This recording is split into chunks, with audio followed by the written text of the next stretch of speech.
You are watching Rahinijar TV with Ilama Sayyid Abdul Basit Bukhari. دوسرا واقعہ ایک آپ سنتے ہوں گے کہ غوث پاک کی بارگاہ میں ایک عورت آئی، اس نے آ کر کہا کہ آپ سے مصافحہ جب بھی کیا جاتا ہے اس دن بندے کو موت ہی نہیں آتی، میرا بچہ صبح مل کے گیا ہے تو وہ تو مر گیا ہے۔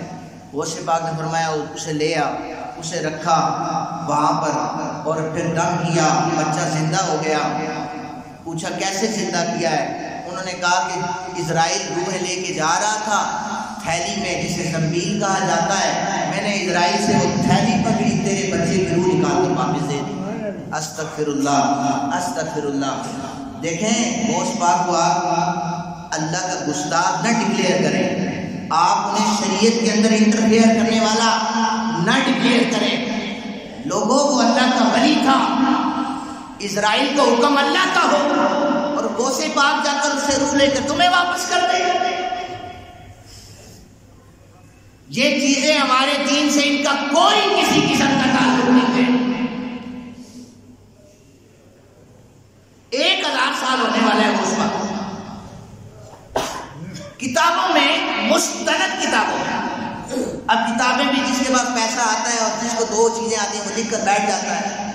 مستند کتابوں میں جو واقعات موجود نہیں ہیں ان کا لازمی تو نہیں آپ کسی کتاب میں کوئی میں کتاب لکھوں تو اس کا تعلق دین کے ساتھ ہو جائے۔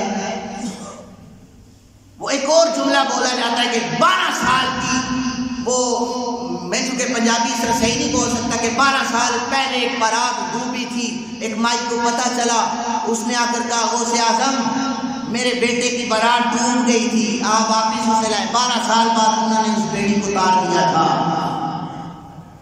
وہ لوگ کہاں تھے؟ کس کتاب میں لکھا ہوا ہے؟ 1000 سال ان لوگوں نے لگا ہے، کسی مستند کتاب میں یہ واقعہ موجود نہیں۔ یہ واقعات اس لیے بیان کیے جاتے ہیں تاکہ ہم جو کام کی باتیں ان سے لوگوں کو دور کر دیں۔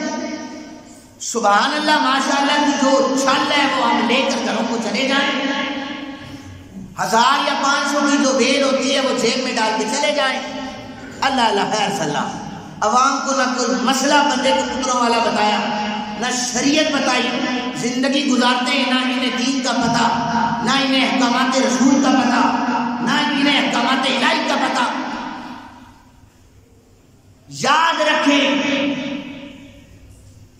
مجھے یہ چیز بتانے کی بھی کی ضرورت نہیں ہے کہ بار بار میں یہ کہوں ہم تو اولیاء اللہ کی کرامات کے قائل ہیں، الحمدللہ قائل ہیں، اور داتا صاحب کی نسبت سے یہ مسجد ہے اور الحمدللہ ہم کرامات اولیاء کو بیان کرتے ہیں جو قرآن کے